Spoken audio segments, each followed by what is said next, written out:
नमस्कार दोस्तों, एक बार फिर से स्वागत है आप सभी का जी सुजन एकेडमी पर। तो दोस्तों, आप सभी के लिए अब ये पहला क्लास होगा और पहला मॉडल पेपर कहें। और ये जो मॉडल पेपर है ये छात्रावास अधीक्षक परीक्षा 2024 के लिए जो तैयारी कर रहे हैं उनके लिए बहुत इंपॉर्टेंट है। और आप सभी कमेंट भी कर रहे थे कि सर छात्रावास अधीक्षक का क्लास शुरू करिए। अब हमारा क्लास शुरू हो चुका है। अब ये क्लास कंटिन्यू चलेगा और ये सिलेबस वाइज चलेगा। जो सिलेबस आपका दिया हुआ है 2023 में, ध्यान रखिएगा 2023 में जो सिलेबस दिया है, सिलेबस के अंतर्गत ही हमें अध्ययन करना है। तो किस तरह से क्वेश्चन पूछे जा सकते हैं और किस तरह से क्वेश्चन पूछा गया है, ये सारे इंपॉर्टेंट क्वेश्चन हम करने वाले हैं। इसके बाद जो है डिस्क्रिप्टिव भी आएगा। आज हम एमसीक्यू के रूप में देखेंगे, फिर डिस्क्रिप्टिव भी समझाऊंगा। एक चीज़ ध्यान रखेंगे, छात्रावास अधीक्षक के साथ साथ जो शिक्षक भर्ती परीक्षा और सीजी टेट की तैयारी कर रहे हैं वो भी जो है इसको बहुत अच्छे से देखें, क्योंकि ये वीडियो दोनों में काम आएगा। अपने थंबनेल में केवल छात्रावास अधीक्षक देखा होगा, लेकिन शिक्षक भर्ती परीक्षा के लिए भी बहुत इंपॉर्टेंट होगा। तो चलिए छात्रावास अधीक्षक का सिलेबस देखें कि छात्रावास अधीक्षक 2024 है, 14 हो गया है। छात्रावास अधीक्षक परीक्षा जो 2024 में आयोजित होना है, ये मिसप्रिंट हुआ है, 2024 है, ध्यान रखेंगे। अभी देखते हैं बाल मनोविज्ञान। अब देखिए ये बाल मनोविज्ञान के अंतर्गत शिक्षा मनोविज्ञान का ये पहला मॉडल पेपर है। अब देखिए बाल मनोविज्ञान का जो सिलेबस जारी किया गया है उसमें देखते हैं क्या क्या है। तो देखिए बाल मनोविज्ञान का जो सिलेबस है इसमें देखिए इस प्रश्न पत्र में कुछ चेंज किया गया है। 10 अंकों के 10 प्रश्न पूछे जाएंगे। आप सभी जानते हैं कि 100 प्रश्न और 100 अंकों के प्रश्न पूछे जाएंगे नए सिलेबस में। और कुछ प्रश्न जो है कम हो गया, अंक भी कम हो गया है। तो इस प्रश्न पत्र के 10 अंक मतलब 100 में से 10 तो काफ़ी अच्छा है, मतलब मायने रखेगा 10 अंक सिलेक्शन होने में। और इसका आप जितना अभ्यास करेंगे उतना ही आपके लिए अच्छा होगा। तो देखिए क्या क्या है सिलेबस में। शिक्षा एवं मनोविज्ञान, बुद्धि एवं व्यक्तित्व की अवधारणाएं, शिक्षा, समावेशी शिक्षा, सृजनात्मक एवं वैयक्तिक भिन्नता, व्यक्तित्व भिन्नता, निर्देशन एवं परामर्श, ये है आपका सिलेबस में। ये छात्रावास अधीक्षक 2024 का सिलेबस है। तो यहाँ हम देखेंगे शिक्षा मनोविज्ञान के अंतर्गत हम मॉडल पेपर पहला है ये, मतलब प्रैक्टिस सेट भी कह सकते हैं। तो चलिए शुरू करते हैं पहला। और शुरू करने से पहले अगर आप हमारे चैनल में पहली बार जुड़े हैं और छात्रावास अधीक्षक की तैयारी कर रहे हैं तो सबसे पहले चैनल को सब्सक्राइब कर लें, बेल आइकन जरूर प्रेस करके रखें ताकि वीडियो का नोटिफिकेशन आप तक पहुंचता रहे। चलिए दोस्तों, ये बहुत ही इंपॉर्टेंट क्वेश्चन है। पहला क्वेश्चन देखेंगे हम। पहला क्वेश्चन है यहाँ पर, शिक्षा मनोविज्ञान। मनोविज्ञान की वह शाखा है जो सीखने और सिखाने की प्रक्रिया का अध्ययन करती है। यह किसका कथन है? देखिए यह कथन किसका है, तो यहाँ पर देखिए 4 ऑप्शन है, जेम्स ड्रीवर, स्किनर, सेंट्रोक और कोई नहीं। तो सही आंसर जो होगा दोस्तों, स्किनर ने कहा था कि शिक्षा मनोविज्ञान मनोविज्ञान की वह शाखा है जो सीखने और सिखाने की प्रक्रिया का अध्ययन करती है। तो देखिए सीखने और सिखाने की प्रक्रिया का अध्ययन अगर आया तो आपको याद रखना है कि ये स्किनर ने कहा है। तो ये बी यहाँ पर करेक्ट आंसर होगा। अब शिक्षा मनोविज्ञान का अर्थ देख लेते हैं। चूँकि आप शिक्षा मनोविज्ञान पढ़ रहे हैं तो ये जानना आपके लिए बहुत इंपॉर्टेंट है और अक्षरशः याद करिएगा, इसलिए मैं यहाँ पे बता रहा हूँ अलग से।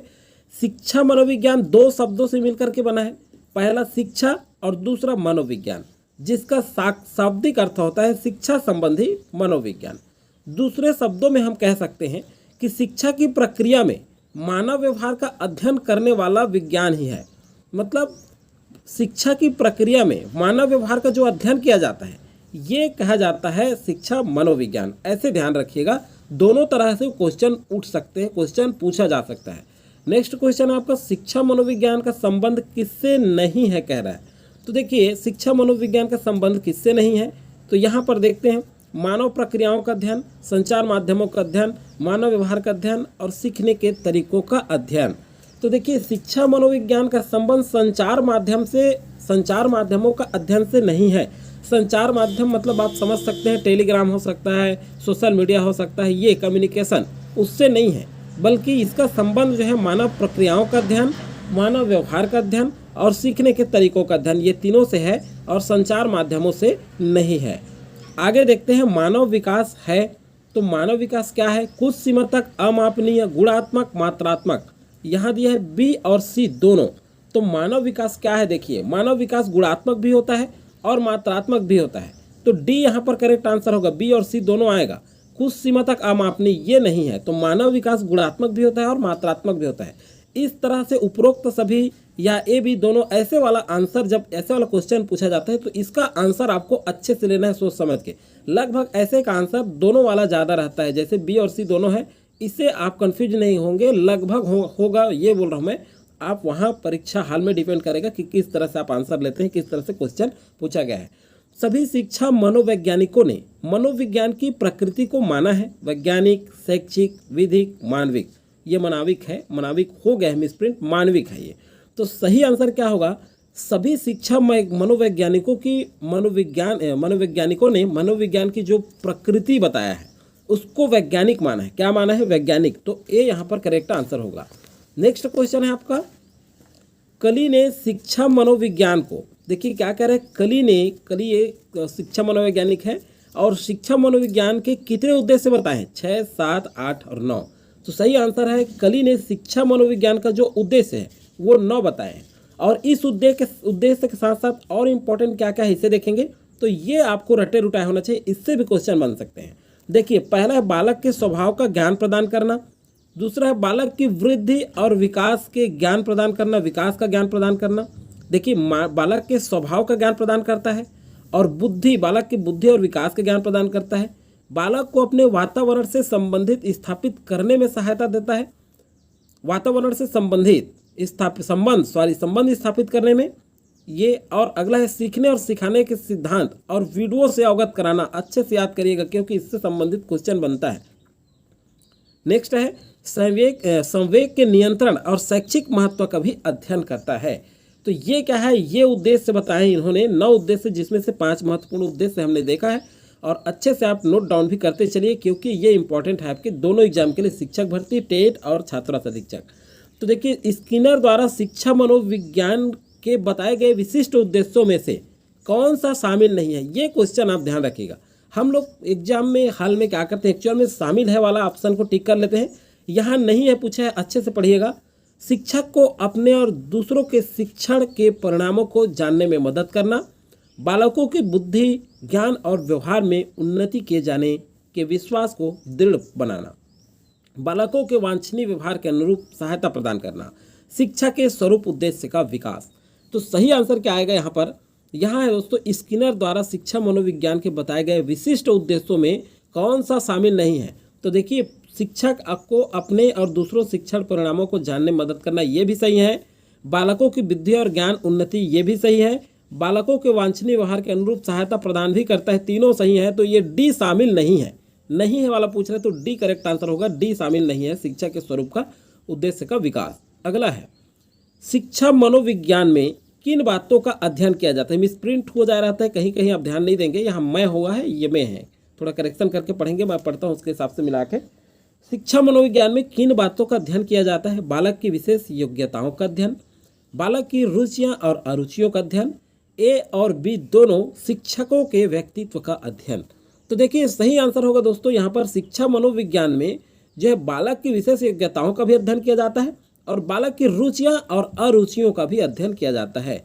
तो ए और बी दोनों होगा, मतलब सी यहाँ पर करेक्ट आंसर होगा। और इसी पैटर्न पे ज़्यादा क्वेश्चन आपके पूछे जाएंगे, तो इस तरह से आप तैयारी करिएगा। इसमें यह है कि आपको अच्छे से याद रखना है सारे पॉइंट्स। नेक्स्ट क्वेश्चन है आपका, शिक्षा मनोविज्ञान व्यक्ति के जन्म से वृद्धावस्था तक सीखने के अनुभव का वर्णन और व्याख्या करता है। कथन किसका है, बहुत इंपॉर्टेंट है, ये अच्छे से आप रख लीजिए। Crow, Skinner, Ellis Crow, knoll.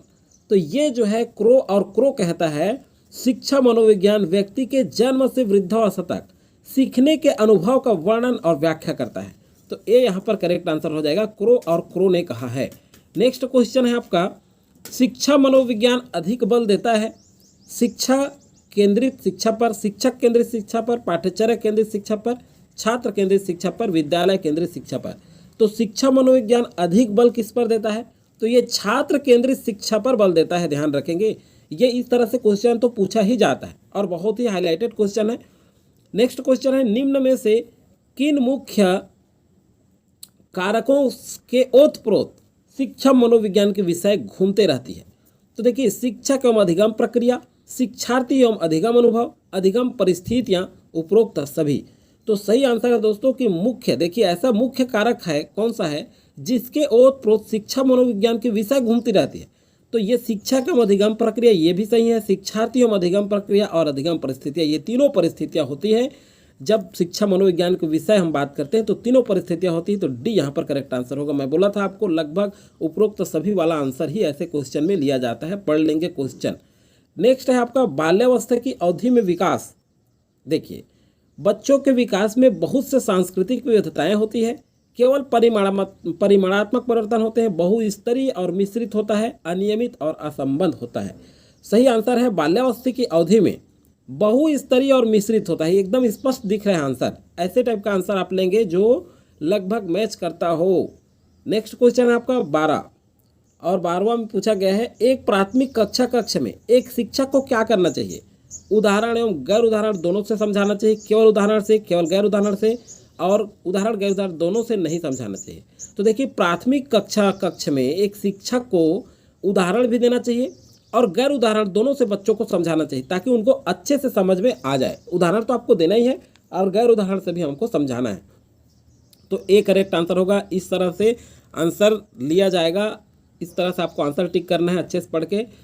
बचपन अवस्था की विशेषताएं होती है। तो देखिए, बचपन अवस्था की विशेषताएं क्या होती है? अजीबोगरीब अवस्था, पुनरावृत्ति की अवस्था, नैतिकता का अभाव, उपरोक्त सभी। अभी मैंने कहा इस टाइप के क्वेश्चन जो पूछे जाते हैं जिसमें लगभग सभी आंसर सिमिलर दिखते हैं, समान टाइप के आ रहे दिखते हैं, तो सभी आएगा। बचपन की जो अवस्था होती है ये अजीबोगरीब होती है, कोई डाउट नहीं। पुनरावृत्ति की भी प्रवृत्ति होती है और नैतिकता का भी अभाव पाया जाता है। तो उपरोक्त सभी ये आंसर होगा, डी आंसर आएगा। अब देखिए, बचपन की अवस्थाएं जो होती है उसकी विशेषताएं और क्या क्या होती है? ये खतरनाक अवस्था होती है, आत्मनिर्भरता की अवस्था होती है, मतलब आत्मनिर्भर होते हैं ये लोग क्या होते हैं? बचपन में किसी से थोड़ा सा झगड़ा हुआ तो उससे बात भी नहीं करते, इस टाइप का पाया जाता है कि मैं स्वयं सब चीज़ हूँ। आत्म केंद्रित और सब प्रेमी ये भी होता है। सामाजिक भावना का उदय इस समय थोड़ा थोड़ा होते रहता है, देख के अनुकरण करते हैं, ये अनुकरण की प्रवृत्ति भी पाई जाती है। तो ये सारे विशेषताएं होते हैं। नेक्स्ट क्वेश्चन है आपका,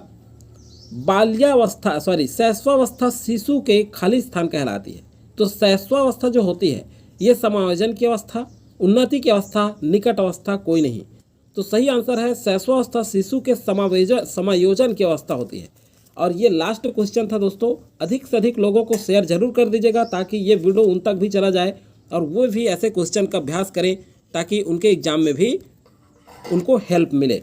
चलिए दोस्तों, आज की वीडियो फिलहाल इतना ही। अब लगातार कंटिन्यू जो है शिक्षा मनोविज्ञान को कंप्लीट करेंगे। इसके बाद मैथ्स है, आपका कंप्यूटर है, इन चीज़ों को भी करेंगे। बाल्यावस्था ऐसा है कि आपकी रणनीति ऐसी होना चाहिए कि इसमें 10 में 10 लाना है आपको, ये प्लस पॉइंट होगा आपके सिलेक्शन के लिए।